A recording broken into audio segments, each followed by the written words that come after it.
Les relations entre l'Iran et l'Algérie sont l'une des plus anciennes alliances politiques du monde post-colonial.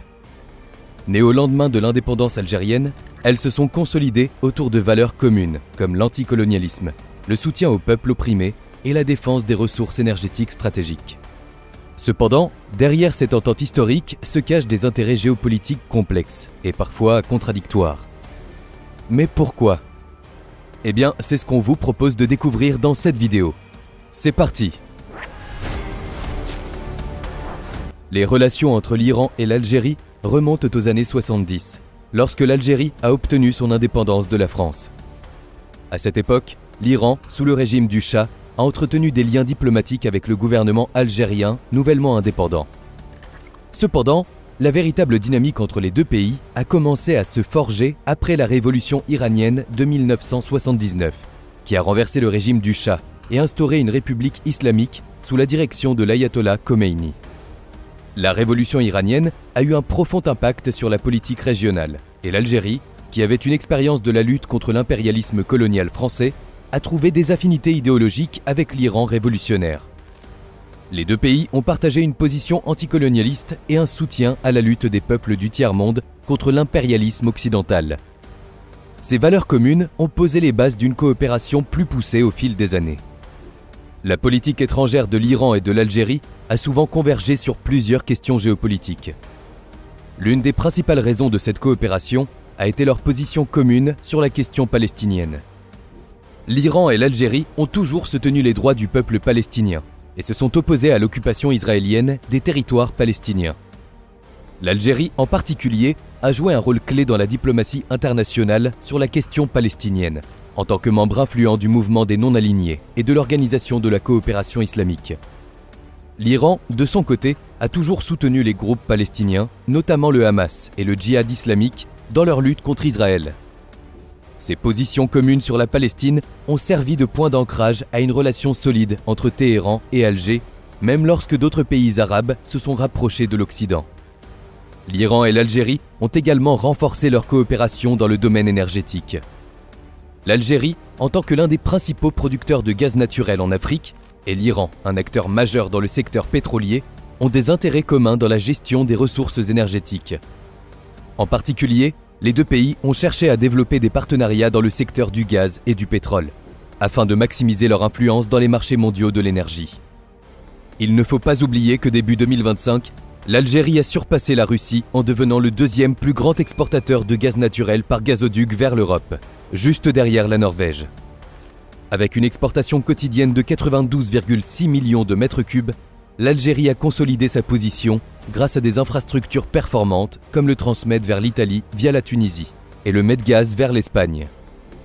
L'Italie reste le principal client, absorbant 62,6 millions de mètres cubes par jour, tandis que l'Espagne maintient un volume stable de 30 millions de mètres cubes. Cette progression s'inscrit dans un contexte où l'Europe cherche à diversifier ses sources d'approvisionnement énergétique, notamment en raison des sanctions contre la Russie et de la guerre en Ukraine.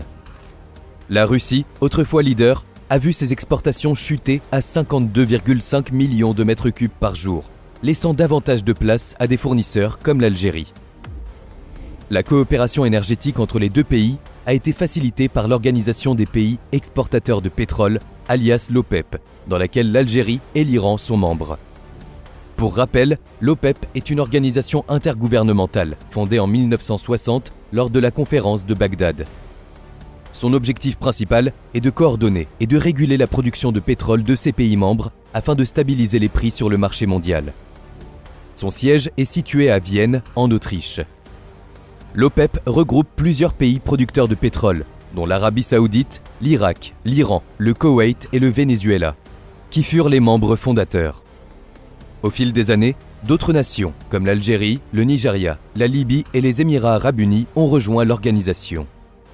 L'organisation joue un rôle clé dans l'économie mondiale en influençant l'offre du pétrole. Elle fixe des quotas de production pour ses membres afin d'éviter une surproduction qui pourrait entraîner une chute des prix. En 2016, l'OPEP a élargi son influence en créant l'OPEP+, une alliance avec d'autres pays producteurs comme la Russie et le Kazakhstan, permettant une meilleure gestion du marché pétrolier. À travers cette organisation, les deux pays ont coordonné leur politique de production de pétrole pour maintenir une stabilité des prix mondiaux. Cependant, cette coopération a été mise à l'épreuve par les sanctions internationales imposées à l'Iran, qui ont affecté sa capacité à exporter du pétrole et à accéder aux marchés mondiaux. L'Algérie, bien que membre de l'OPEP, a parfois été contrainte de naviguer dans un environnement diplomatique complexe, surtout lorsque les relations de l'Iran avec les États-Unis et l'Europe se sont tendues. Cependant, tout n'est pas rose dans cette relation. Regardons ça de plus près. Bien que les relations entre l'Iran et l'Algérie aient été généralement bonnes, elles ont connu des tensions occasionnelles, en particulier sur la question de la gestion interne et des orientations politiques. L'Algérie, après la guerre civile des années 1990, a cherché à maintenir une politique étrangère de non-alignement, refusant d'être entraînée dans des politiques géopolitiques trop marquées. Cela a parfois mis l'Algérie en position de ne pas s'engager pleinement aux côtés de l'Iran, dans des initiatives régionales ou internationales, même si les deux pays sont restés globalement alliés sur la scène mondiale.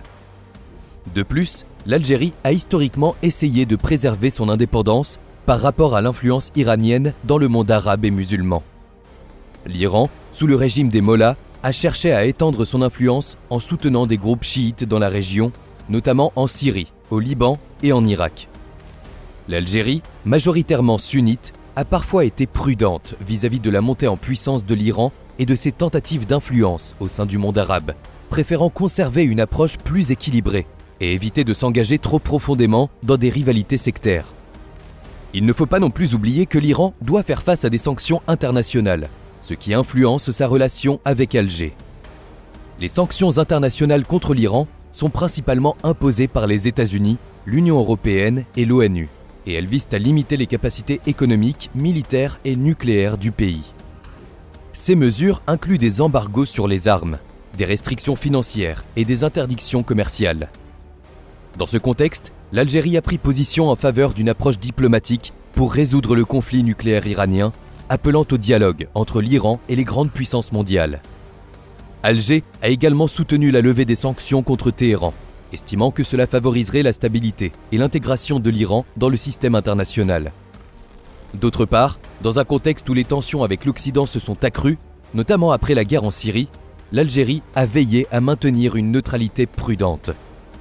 Si l'Algérie a été favorable à la coopération avec l'Iran sur des sujets spécifiques, elle a aussi évité de s'engager dans des alliances stratégiques trop fermes, qui pourraient la placer en opposition directe avec d'autres puissances mondiales. Mais alors, quelles sont les relations entre les deux pays en 2025 ? En avril 2025, des révélations mettent en lumière les rôles controversés de l'Algérie, de l'Iran et du Front Polisario dans le chaos qui secoue la Syrie et le Sahel. Pour rappel, le Front Polisario, un mouvement séparatiste sahraoui qui revendique l'indépendance du Sahara occidental, une région disputée entre le Maroc et le Front Polisario. Ces combattants sont principalement basés dans les camps de réfugiés de Tindouf en Algérie, où ils reçoivent un soutien logistique et militaire. Selon des enquêtes, l'Iran, via ses gardiens de la révolution et le Hezbollah, aurait formé des combattants du Polisario en Syrie pour soutenir le régime de Bachar el-Assad. Ces milices, armées et entraînées, auraient participé à la répression du peuple syrien, renforçant ainsi l'influence iranienne dans la région. L'Algérie, de son côté, est accusée de fournir un soutien logistique et financier au Polisario, tout en facilitant son alignement avec l'Iran. Ce partenariat aurait permis au Polisario de recevoir des drones kamikazes iraniens, utilisés pour déstabiliser le Maroc et d'autres régions du Maghreb. Par ailleurs, des combattants du Polisario auraient été impliqués dans des activités terroristes au Sahel, contribuant à transformer cette région en un foyer d'instabilité, marqué par le trafic d'armes, de drogue et d'êtres humains. Ces actions, orchestrées par un axe Algérie-Iran, viseraient à affaiblir les efforts de paix dans le Maghreb et à saboter l'unité africaine. Les implications de ces alliances stratégiques soulèvent des inquiétudes quant à la sécurité régionale et mettent en évidence les ramifications complexes de ces acteurs dans les conflits en cours. Une situation qui appelle à une vigilance accrue de la communauté internationale. Ainsi, l'Algérie et l'Iran sont de plus en plus perçus comme des acteurs déstabilisateurs au Moyen-Orient, au Sahel et en Afrique du Nord. Il est donc clair que si l'Iran et l'Algérie continuent d'afficher une coopération officielle sur plusieurs dossiers clés, leur alliance est de plus en plus marquée par des tensions sous-jacentes et des accusations de déstabilisation régionale. Dans un contexte international instable, leur partenariat soulève autant d'opportunités que de défis et pourrait bien redessiner les équilibres au Maghreb, au Sahel et au Moyen-Orient.